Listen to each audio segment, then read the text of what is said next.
Sebenarnya PPATK ini adalah satu lembaga yang lahir di era reformasi ini. Ya. Sebelum reformasi, tokoh yang paling banyak bicara tentang perlunya kita memiliki undang-undang anti pencucian uang, anti money laundering law, itu almarhum Profesor Herman Raja Guguk. Ya. Bolak-balik di kampus UI itu bicara mengenai ini. Nah, pas era reformasi tiba, Pak Herman jadi Waskeskap dan saya jadi Menteri Kehakiman pada waktu itu, kita mulai mendiskusikan untuk menyusun undang-undang tentang anti pencucian uang itu. Dan inilah cikal bakal lahirnya Undang-Undang PPATK yang pertama tahun 2003, kami selesaikan, tahun 2002 ya, 2002 kami selesaikan di DPR dan kami seleksi tokoh-tokoh yang akan menjadi pimpinan dan mengusulkan Pak Yunus Hussein ini menjadi ketua PPATK. Pada waktu itu beliau di Bank Indonesia kalau tidak salah, ya Pak Yunus. Ya. Nah, kenapa kita berpikir perlu adanya lembaga PPATK ini? Kita ingin memberantas kejahatan sebenarnya, yang sudah begitu banyak, dan ada satu kejahatan yang spesifik di bidang finansial keuangan, yaitu yang disebut dengan pencucian uang itu. Nah, pencucian uang ini kan memutihkan uang yang sebenarnya hasil kejahatan. Bagaimana uang halal, uang haram dijadikan halal. Bagaimana uang hasil pencurian dimasukkan ke sistem seolah-olah menjadi uang yang sah. Begitu. Dan tentu pencucian uang itu tidak berdiri sendiri. Ya, ada predikat crime-nya, ada kejahatan yang mengawalinya. Sebab kalau uangnya hasil kerja sendiri, susah payah, terus dimasukkan ke bank, nggak bisa dikatakan itu money laundering, karena memang uangnya uang sah. Tapi kalau uang hasil kejahatan, kemudian diputihkan melalui sistem keuangan, masuk ke bank atau dibelikan objek-objek tertentu, real estate dan sebagainya, atau diinvestasikan ke satu kegiatan ekonomi, jelas dia merupakan pencucian uang untuk menutup satu kejahatan. Yang dulu kita tidak punya undang-undangnya, tidak punya institusinya. Maka kita belajar banyak kepada negara-negara lain, Amerika Serikat tentu juga, yang memang telah lama mempunyai undang-undang anti money laundering itu. Nah, intinya sebenarnya PPATK itu apa yang di luar negeri disebut dengan Financial Intelligence Unit, ya. Jadi unit intelijen keuangan, ya. Jadi memang intelijen.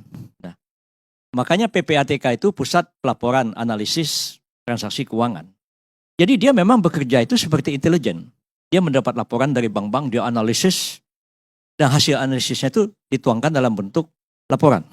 Hasil analisis dari PPATK terhadap transaksi keuangan tertentu yang dilakukan melalui lembaga-lembaga keuangan resmi.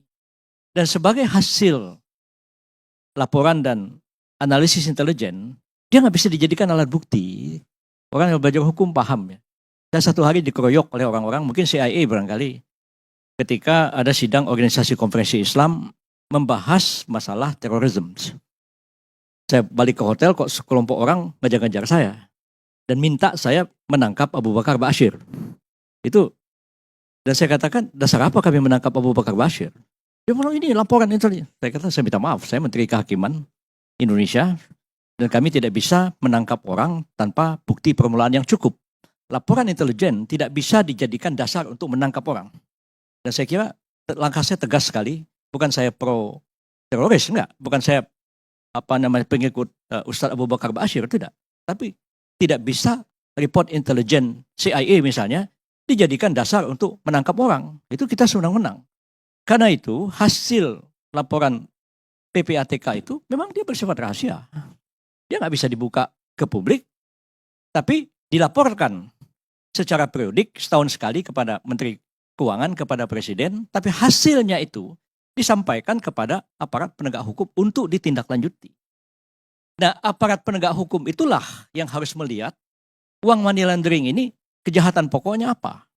Apakah orang ini pedagang narkotika, apakah orang ini korupsi, ataukah orang ini melakukan penyuapan dan lain-lain, nanti diungkap. Sebab tidak mungkin ada pencucian uang tanpa ada predikat crime. Karena itu dulu kita menyusun undang-undang itu ada kewenangan berbeda, ya. Yaitu kalau PPATK itu kalau cuci uang itu kewenangannya polisi. Kalau korupsi kewenangannya polisi juga, tapi kewenangannya KPK. Dan saya kira itu baru kasusnya Waude Nurhayati, ya, di mana KPK mengambil langkah menyidik, menggabungkan dan menuntut Waude Nurhayati korupsi dan sekaligus dakwaannya itu berlapis-lapis money laundering. Dan saya waktu itu saya turun jadi pengacaranya karena saya menganggap ini tidak mungkin terjadi. Tapi itu dilaksanakan. Jadi predikat crime-nya belum dibuktikan, tapi orangnya sudah didakwa dua berlapis melakukan korupsi dan kemudian mencuci uang. Rumahnya disita. Kapan dia melakukan korupsinya itu? Ya, dia menerima suap jadi anggota DPR. Tapi rumahnya yang ada di NTB kalau tidak salah dibeli jauh sebelum jadi anggota DPR, ikut disita. Wah, saya pikir ini luar biasa yang terjadi pada waktu itu. Tapi akhirnya dihukum. Nah, jadi yang mengungkapkan itu seperti yang tadi Pak Johnson katakan, itu sebenarnya penyidik. Ya, penyidik itu pada tahap penyelidikan juga belum bisa mengungkap. Tapi ketika sudah masuk ke penyidikan, mulai diungkapkan namanya siapa, tersangkanya siapa, alat buktinya apa, menjadi terbuka kepada publik. Nah, persoalannya sekarang yang disebutkan oleh Pak Mahfud, 349 triliun. Itu pertama persoalannya adalah, kok ini dari tahun 2009 sampai 2023. Padahal laporan itu setiap tahun. Dan setiap tahun disampaikan itu kan Presiden, Menteri Keuangan, DPR juga dalam RDP akan menerima laporan itu. Kan harusnya melihat ini ada kejahatan hasil analisis dari PPATK, ya perintahkan aparat untuk melakukan penyidikan. Setiap tahun terima laporan, lakukan follow up, penyidikan. Jangan dikumulasi selama 14 tahun, baru kemudian secara bombastis diungkapkan kepada publik. Dan pasti akan menimbulkan kehebohan. Nah, jadi persoalannya apakah itu dilarang atau tidak? Ya, mungkin kita akan mengatakan seperti yang diuraikan Pak Yunus tadi, dia dilarang kalau menyebutkan nama, menyebutkan spesifik orang tertentu. Ya, dia nggak boleh.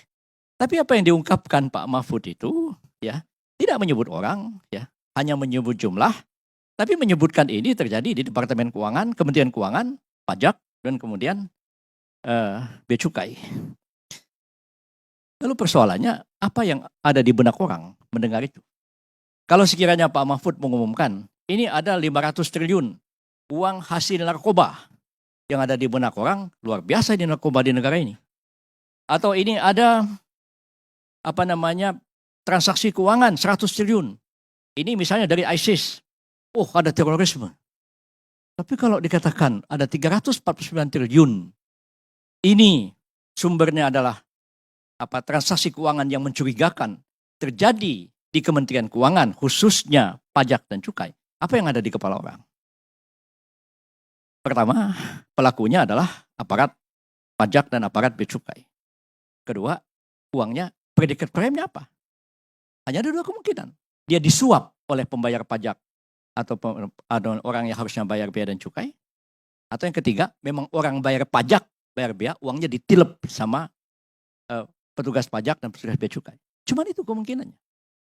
Dan ini dampaknya akan luar biasa bagi negara ini. Nah, biasanya yang ngomong begini LSM. Ya. Bukan Pak Mahfud, bukan Menko Polhukam. Nah, ada LSM yang zaman saya Menteri Kehakiman yang memang jualan begini. Nanti setelah itu pergi Singapura, laporan. Bos, nih, clipping korannya. Zaman itu kan belum ada medsos. Nih, clipping korannya, dapat duit. Nah, omongan Pak Mahfud itu, saya baca koran Hong Kong, South China Morning Post, ya, luar biasa menghantam Indonesia gara-gara korupsi yang menurut mereka korupsi yang luar biasa terjadi. Kalau dulu ini juga permainan intelijen, ya, sengaja dibombastiskan korupsi di Indonesia supaya investasi tidak lari ke sini, larinya ke negara lain. Itu di Deplu Jepang, seingat saya, pada waktu itu saya bertemu Abe, waktu itu masih menjadi sekretaris kabinetnya Jepang. Dia mengatakan, Pak Yusril, kita ini di parlemen Jepang nih ada dua kekuatan nih dalam hal investasi Jepang di Asia. Satu yang pro investasi ke Indonesia, satu yang pro investasi ke Tiongkok. Dan Indonesia ini dikerjain terus dengan isu-isu korupsi untuk mengalihkan perhatian publik Jepang supaya investasi tidak lari ke Indonesia, lari ke negara lain. Nah, omongannya Pak Mahfud ini, investor dalam negeri kan jadi mikir, gimana kita mau invest di Indonesia? Nanti kita pajak ditilep. atau harus sogok. Bea cukai ditilep. Jadi sebenarnya tidak menguntungkan bagi kita ya, karena diucapkan oleh seorang pejabat publik yang berdampak negatif kepada kepentingan nasional bangsa kita sendiri. Karena sesuatu yang memang ya biasa jadi jualan. Ya. Orang swasta kok sekarang diungkapkan oleh pemerintah, padahal tadi dikatakan ini belum tentu jumlahnya sebesar itu, dan andai pun memang jumlahnya sebesar itu, belum tentu seluruhnya adalah money laundering. Nah, kalau dikatakan nih ada 100 triliun transaksi mencurigakan hasil intelijen PPATK. Kan tidak semua 100 miliar itu betul. Penyidiklah baik PPNS yang ada di Kementerian Keuangan maupun penyidik polisi, PPATK, kejaksaan kan belum tentu. Ya, saya waktu jadi asisten Mensesnek urusan khusus zaman Pak Harto, ya, setiap 3 hari sekali saya baca laporan intelijen. Ya, setelah itu saya lapor Pak Murdiono. Terus Pak bilang, ini kamu bikin aja ringkasnya kasih Pak Harto. Kasih Pak Harto. Kita baca kok. Waktu saya jadi Mensesnek, saya baca juga laporan intelijen. Tapi kan tidak semua laporan Bakin waktu itu ya. Itu kita tindak lanjuti, enggak. Pak Harto juga enggak seluruhnya digunakan. Jadi hasil laporan intelijen itu bukan merupakan alat bukti, bukan dasar melakukan tindakan, tapi dia membuat orang aware akan sesuatu. Nah begitu. Jadi mestinya dengan hasil laporan dari PPATK itu, KPK, polisi, jaksa, penyidik ya, kemudian PPNS itu menjadi aware. Coba diselidiki. Nah setelah diselidiki kan dibilang PPATK, yang ada bilang 100 triliun hasil narkoba itu ternyata betul. Yang betul cuma 50 triliun. Bisa jadi.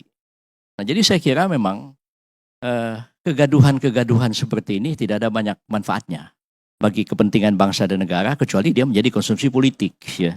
Kalau konsumsi politik ya gaduh-gaduh bikin begitu ya, setelah itu apa yang kita dapat. Tapi dalam upaya kita menciptakan PPATK itu memberantas kejahatan, khususnya kejahatan pencucian uang, itu menjadi tidak tercapai. Nah, karena itu memang mau tidak mau kita harus evaluasi kembali sebenarnya ya. Jadi lembaga yang lahir di awal reformasi ya setelah jadi kok begini ya. Jadi kami ini sebenarnya kayak arsitek ya, saya juga nyusun undang-undang KPK, undang-undang PPATK, undang-undang jabatan notaris, undang-undang advokat ya. Tapi setelah jadi advokatnya berkelahi melulu, nggak habis-habis. Tanya sama Pak Johnson kan. Jadi saya tuh kadang-kadang seperti arsitek ya, itu menggambar sesuatu setelah jadi, kok saya bingung, kok jadi begini bangunannya. Nah, itu juga lah apa namanya terjadi dengan itu semuanya undang-undangnya lahir di zaman saya Menteri Kehakiman ya. RUU PPATK, advokat, jabatan notaris, semua itu masuk apa namanya undang-undang KPK, undang-undang kejaksaan segala macam itu. Tapi saya kira memang kita harus menata ulang apa namanya sistem kita. Karena awal kita reformasi itu kita mau mengatakan kita menghentikan kultus individu ya, dan kita lebih percaya kepada sistem. Sistem harus kita bangun. Jadi saya waktu itu ingat pidato di mana-mana tahun 98 99 itu ya. Dalam sistem yang kuat saya katakan, itu orang jahat ya akan dipaksa menjadi orang baik. Sebaliknya dalam sistem yang buruk, orang baik terpaksa jadi orang jahat. Ya. Capek saya ngurusin KTP, bolak-balik, pimpong sana, pimpong sini. Akhirnya saya datang, Bung, kapan KTP saya selesai? Bisa selesai hari ini enggak? Bisa Pak. Berapa harus bayar? 1 juta. Nih saya bayar 1 juta. Kan saya bukan orang jahat. Tapi saya terpaksa jadi orang jahat oleh sebuah sistem yang buruk. Tapi kalau sistem itu kuat dan baik, ya, orang jahat, ya, dia dipaksa jadi orang baik. Orang di sini nggak pernah antri, saya enak-enaknya aja. Coba aja kalau dia pergi ke Singapura, ya, mau nggak mau dia harus antri, karena dia dipaksa, ya. Di sini dia merokok sembarangan, coba dia pergi ke Tokyo, ya, dia jadi orang baik. Jadi sistem memaksa orang jahat jadi orang baik. Tapi dalam sistem yang buruk, orang yang baiklah yang terpaksa.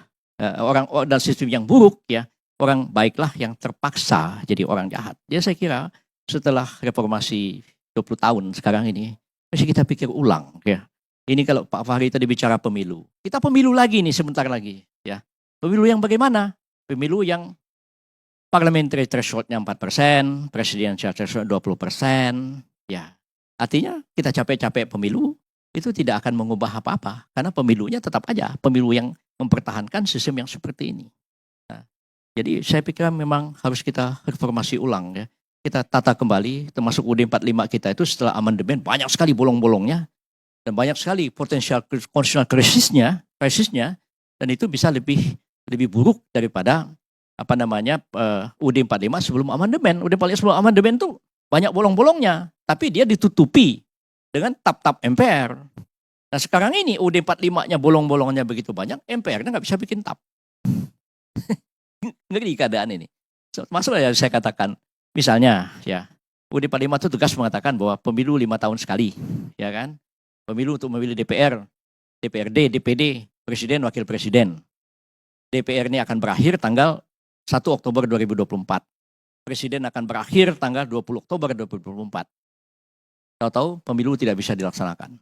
Misalnya ada bencana alam, ada megatrust, ada pandemi yang tidak bisa diatasi, ada pemberontakan dan kerusuhan yang tidak bisa diatasi. Jam 12 malam tanggal 24, tanggal 20 Oktober, Jokowi Kiai Ma'ruf bukan presiden wakil presiden lagi.